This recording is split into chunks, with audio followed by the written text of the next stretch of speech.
16 janvier, c'est le jour où notre Père Louis Ormière est monté au ciel. Donc l'Église, surtout le diocèse de Carcassonne et Narbonne, elle a choisi aujourd'hui sa fête. Donc aujourd'hui, pour nous, pour toute la congrégation, c'est un jour très important.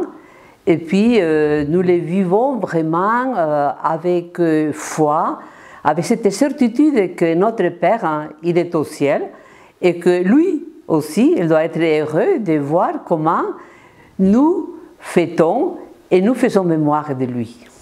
Notre fondateur, Louis Ormière, c'était un homme avec un regard de futur terrible, c'est impressionnant. Il nous a laissé comme consigne ou comme héritage de former des vrais disciples de Christ et d'être des anges visibles. Et aujourd'hui, comme hier, comme dans les temps de notre Père, c'est toujours, on va dire, à la mode. C'était un charisme que vraiment nous essayons de nous nourrir, de le faire vivre dans notre vie de tous les jours. Et c'est un charisme où il y a plein de richesses. Il n'est jamais épuisé. C'est comme la mer, on peut prendre de l'eau, mais il y a toujours de l'eau. Et bien notre charisme, c'est pareil.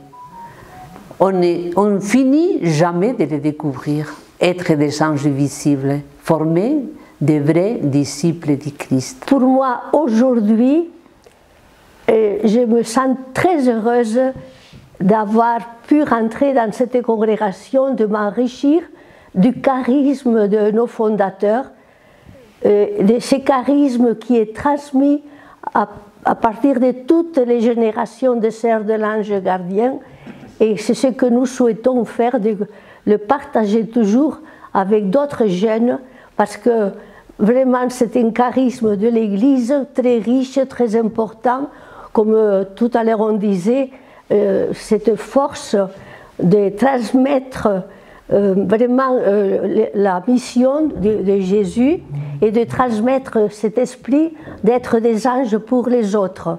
Pour nous, c'est très important parce que c'est ici où le Père Ormière il a été baptisé le même jour de la naissance. L'abandon à la divine providence. Il voulait toujours partir au pays des missions. Bien faire et laisser dire. L'amour de l'Église. C'était la disponibilité. Allons à l'école du Maître.